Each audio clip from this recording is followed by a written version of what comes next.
Itulah kenapa saya tidak perlu capek-capek untuk mensensor nama-nama yang ada di sini atau nomor telepon sekolah di sini, karena memang sudah publik. Teman-teman bisa lihat di pelang nama masing-masing sekolah tersebut dan bisa mendownload resmi dari websitenya pemerintah. Jadi aman-aman saja.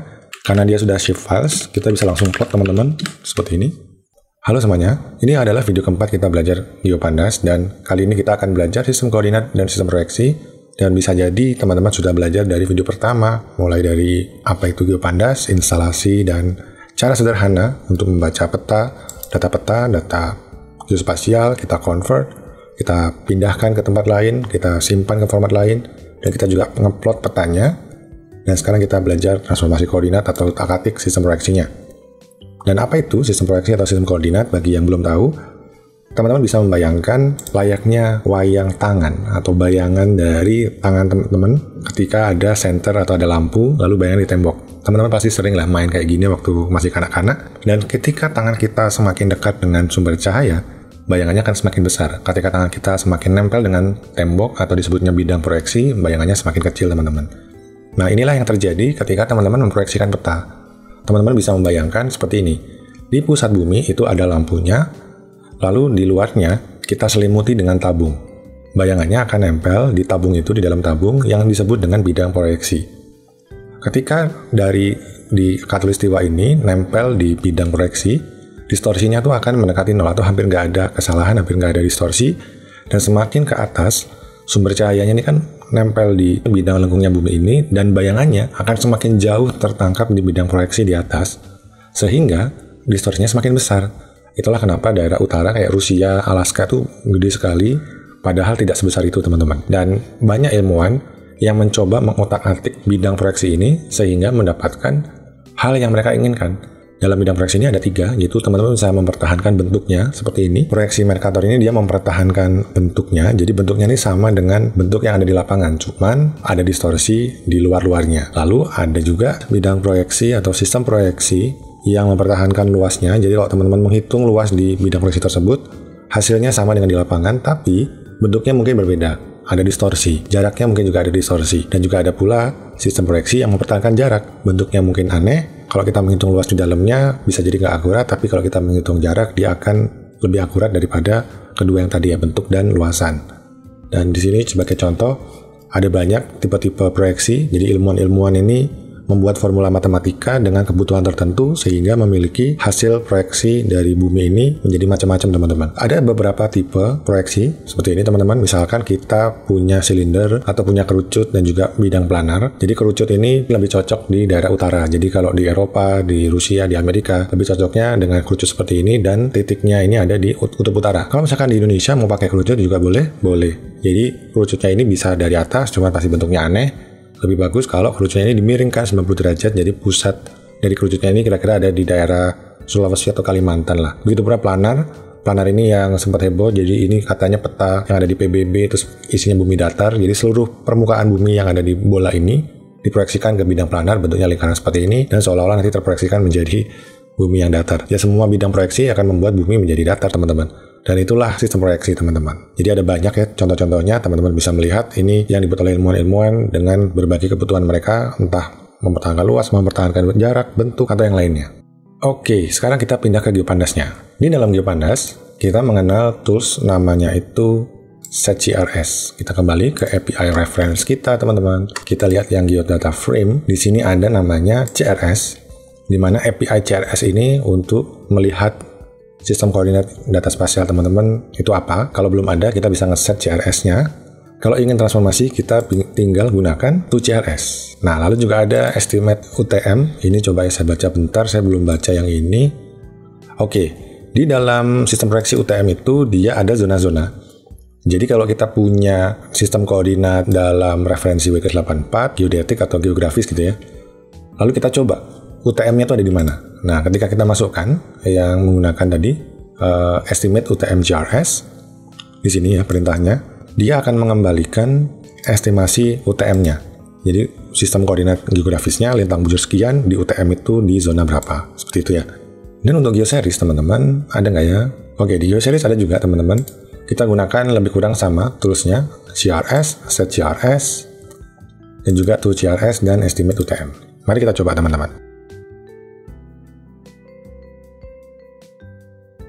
Dan pada tutorial kali ini saya punya data tambahan yaitu Jalan Bandung teman-teman. Teman-teman bisa download datanya, link datanya ada di deskripsi. Dan untuk data batas admin ini adalah shapefiles DKI Jakarta dan juga sebaran SMA di DKI Jakarta. Link downloadnya itu ada di video ketiga. Sengaja saya bilang gitu karena biar teman-teman buka video yang ketiga lalu downloadnya dari situ. Dan tenang aja, ini nama-nama yang ada di sini ini publik. Teman-teman bisa cari di Open Data DKI Jakarta di sini ya. Open Data DKI Jakarta, semuanya publik dipublish di sini.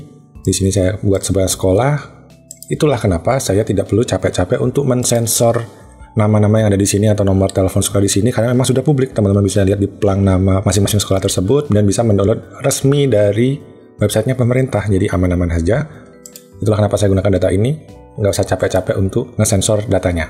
Nah, untuk sebaran SMA ini dia formatnya atau data geometrinya kita simpan dalam bentuk poin ya, titik.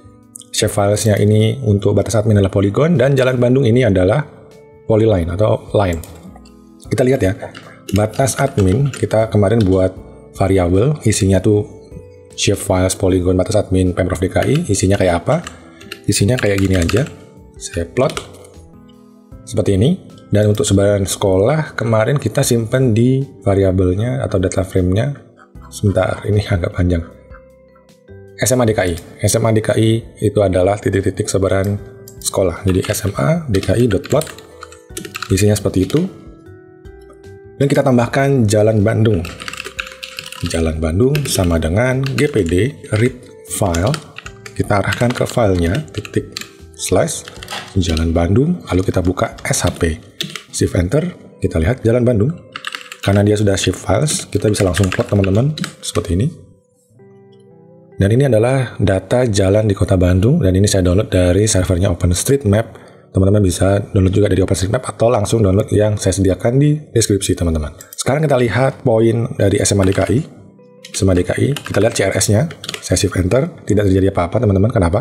Karena emang nggak ada isinya, jadi dia belum punya sistem referensi koordinat. Otomatis kita perlu ngeset referensinya. Caranya kita gunakan dari ya set CRS di dokumentasinya di sini. Set CRS, kita mau ngeset dia CRS-nya apa? Kita bisa menggunakan CRS sama dengan 4326 atau langsung saja kodenya EPSG 4326. Jadi contohnya seperti ini di bawah ini. Kita gunakan yang EPSG 4326. SMA DKI.set CRS dalam kurung CRS sama dengan EPSG 4326. Shift enter. Saya lihat di sini SMA DKI. Kita lihat CRS-nya. Apakah ada yang perubahan? Ternyata nggak muncul apa-apa teman-teman. Ini kenapa? Ini karena kita hanya memasukkan ini tuh ke memori. Jadi set CRS, dia tuh sudah keset, tapi sekilas saja. Data aslinya nggak keset. Otomatis kita harus masukkan ke variabel lain lagi. Jadi kita buat aja SMA DKI set CRS gitu ya, sama dengan seperti ini. Saya shift enter. Ketika saya buka, ini yang set CRS ini, saya tambahkan di sini ya SMA DKI set CRS.CRS, nanti akan muncul data-datanya. Nah, kalau teman-teman pengen langsung men-set file yang aslinya, smadki.crs, nge-set CRS-nya itu bagaimana supaya bisa langsung saja, kita harus menambahkan satu parameter lagi, yaitu in place sama dengan true. Jadi kita tambahkan di sini, teman-teman. Kalau misalkan kita tidak mau buat variabel baru seperti ini, kita buat saja di sini, smadki.setCRS, dalam kurung, kita pilih CRS-nya apa, atau kita coba gantian ya, kita coba yang EPSG. EPSG sama dengan 4326, in place sama dengan true. Shift enter. Kita lihat datanya, ini kita udah nggak pakai lagi, kita buang aja. Kita lihat datanya SMA DKI.CRS harusnya sudah muncul karena kita tadi menggunakan parameter tambahan yaitu in place sama dengan true. Shift enter, dia muncul. Karena kita ngeset 4326 itu adalah WGS84, itu ellipsoidal referensinya, datumnya WGS84, sistem koordinatnya juga WGS84, munculnya seperti ini informasinya. Jadi dia ellipsoidal, aksisnya seperti ini, isinya geodetic koordinat system dalam satuan derajat atau degree, areanya adalah world, dan bounds-nya sampai di sini. Datumnya WGS84, ellipsoid referensinya WGS84, dan meridian utamanya itu adalah Greenwich, atau titik nolnya di situ. Kalau kita mau ngeset ke koordinat yang lain, transformasi bagaimana teman-teman? Kira-kira seperti ini saja, to CRS. Kita lihat referensinya, to CRS itu parameternya apa saja. Kita tinggal mengarahkan ke sistem koordinat yang lain, parameternya seperti ini, argumen yang teman-teman bisa isi. Kita coba cari referensinya di internet, EPSG. EPSG ini adalah European Petroleum Surveying Group, dan ini membuat standar-standar untuk koordinat atau sistem koordinat yang dikasih assign atau desain dengan kode-kode tertentu. Saya pernah buat videonya, linknya ada di pojok kanan atas, teman-teman bisa akses apa itu EPSG. Kita coba cari epsg.org sama spatialreference.org. Kita lihat isinya apa saja teman-teman, kita bisa baca apa saja EPSG yang bisa kita pakai. Oke, kita coba kode-kode ini aja ya. Saya nggak tahu nanti tampilannya kayak apa, kita random aja. Di sini ada keterangannya EPSG 2011. Boundnya di sini. Projected boundnya di sini harusnya ada nih area. Oke, areanya ada. Areanya lebih cocok tuh di Kanada. Di tempat lain harusnya bisa, tapi lebih cocok di Kanada dan Quebec dengan rentang koordinat seperti ini. Kalau di website epsg.org cuma seperti ini aja. Kita bisa buka database location, coba Indonesia. Oke, kita harus ngedefinisikan nilai-nilainya. Oke, polygon bisa ini. Search.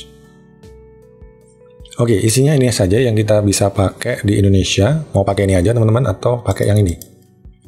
Coba kita yang dari sini ya. Database yang di sini kita bisa pakai kode mulai 4211 sampai banyak ini. Coba kita ganti ke situ, kita arahkan ke mana enaknya.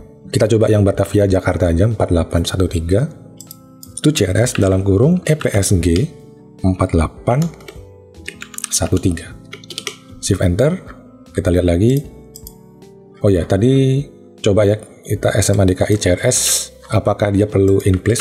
CRS, shift enter, dia sudah, oh dia masih seperti itu, otomatis kita masukkan ke variabel baru aja. Jadi kita tidak langsung menggunakan metode CRS, tapi kita masukkan ke SMA DKI datum Batavia Jakarta. Itu aja, jangan dalam kurung deh. Jakarta. Sama dengan seperti ini, shift enter. Coba kita lihat SMA DKI Batum Batavia Jakarta CRS. Seperti itu teman-teman. Semudah itu untuk mentransformasi koordinat. Coba saya plot tampilan petanya kayak apa. Ya harusnya masih gitu-gitu aja ya, karena memang ya begitu-begitu aja, referensinya seperti itu. Cuma kita sekarang menggunakan datum Batavia dengan ellipsoid, referensinya itu Basel 1841. Tapi satuannya masih degree. Coba kita lihat yang projected sekarang. Kita masukkan ke Batavia Jakarta tapi 5330. Kita buat yang sama aja, ini tambahkan aja projected. Tadi berapa sih lupa? 5330. 5330, shift enter. Saya tambahkan di sini projected. Oke, dia sekarang sudah di bidang kartesian, satuannya meter, datumnya masih Batavia, ellipsoid referensinya masih 1841, jadi dari ellipsoid referensi, di tengah ellipsoidnya itu ada lampu, lalu menyebar ke segala arah, dan bayangannya ditangkap di bidang proyeksi. Bidang proyeksinya ya ini. Jadinya satuannya meter, areanya yang cocok itu adalah Indonesia, bagian Jawa dan Bali. Kita plot, projected, plot. Oke, sistem koordinatnya sudah berubah, angkanya sudah berubah, lebih kurang tampilannya sama, tapi ini harusnya kalau areanya lebih luas di Pulau Jawa tuh dia agak miring teman-teman. Bagian Jawa Barat dan Jawa Timur itu tidak datar seperti yang kita lihat di peta-peta, tapi agak miring. Di daerah Jawa Timur itu ke atas kalau nggak salah kalau kita pakai datum Batavia Jakarta. Tapi karena areanya Jakarta nggak terlalu kelihatan. Sedangkan untuk data yang lain bagaimana teman-teman? Sama saja teman-teman, caranya seperti itu. Kita coba yang Jalan Bandung, kita lihat CRS seperti itu. Untuk mentransformasi Jalan Bandung to CRS. Kita masukkan, misalkan EPSG, kita ngarang aja ya, 2011, shift enter, dia juga bisa teman-teman. Kita masukkan ke variabel Jalan Bandung, projected misalkan, sama dengan seperti ini, kita lihat Jalan Bandung projected, .crs, shift enter, dia sudah punya data yang berbeda, data proyeksi yang berbeda atau sistem koordinat yang berbeda teman-teman. Begitu saja teman-teman cara mengutak-atik sistem referensi, sistem koordinat di GeoPandas. Selanjutnya kita coba kalau kita punya data yang sifatnya geodetik ya, jadi kita belum memproyeksikan ke bidang kartesian, bidang datar, dia hanya sistem proyeksi di bidang elipsoid seperti WGS84 seperti ini. Jalan Bandung misalkan ya. Jalan Bandung. Kita coba cari, ini kan CRS-nya kan dia WGS84, dia masih elipsoid. Kita coba cari data ini yang kita punya ini, Jalan Bandung ini. Kalau di sistem proyeksi UTM itu dia ada di zona berapa? Kita estimate dengan cara tadi, estimate UTM CRS. Coba kita shift enter, apa yang terjadi? Dia muncul informasi lokasi dia kalau ada di UTM. Dia kalau di UTM itu di zona 48S, aksisnya satuannya meter teman-teman, northing easting, lalu areanya ini saja, koordinat operationnya UTM zona 48, ellipsoidnya masih WGS84, ellipsoid referensinya soalnya ini. Jika teman-teman mengalami error ketika menjalankan method ini teman-teman, kita lihat di dokumentasinya. Ini saya gunakan yang geodata frame estimate UTM. Mau geoseries juga sama teman-teman. Di sini juga ada estimate UTM CRS. Keduanya memerlukan yang namanya PyProch 3+. Nah, kalau teman-teman error, biasanya instalasi environment teman-teman yang teman-teman gunakan ada package PyProch versinya mungkin saja di bawah 3. Cara ngeceknya bagaimana teman-teman? Kita coba gunakan shell di notebook seperti ini. Kita jalankan conda list PyProch, shift enter, teman-teman bisa melihat versi package PyProch yang terinstall di tempat teman-teman. Nah, kalau misalkan package yang teman-teman gunakan di bawah 3 alias bukan 3+, yang kita perlukan, teman-teman bisa melakukan instalasi dengan cara gunakan pip aja, jangan conda. Kita gunakan pip install PyProch seperti ini, sama dengan lalu versinya. Kita gunakan paling enggak di sini saya coba gunakan versi 3.0.1. Ada 3.3 juga, tapi karena Python saya adalah 3.7, saya coba yang versi 3 tapi yang agak mepet ke 3, biar kompatibilitas dengan Python yang agak lama masih bagus gitu. Seringkali kalau versi yang baru bisa jadi minimal Python 3.9 gitu ya. Saya belum baca dokumentasinya. Kita gunakan 3.0.1 seperti ini. Teman-teman tinggal shift enter, lalu dia akan install. Karena tempat saya sudah keinstall, tampilannya seperti ini. Kalau belum keinstall, dia akan mendownload package dan melakukan instalasi PyProch menggunakan pip package manager. Kira-kira begitu saja teman-teman pembahasan kita di video kali ini. Sampai jumpa di video selanjutnya.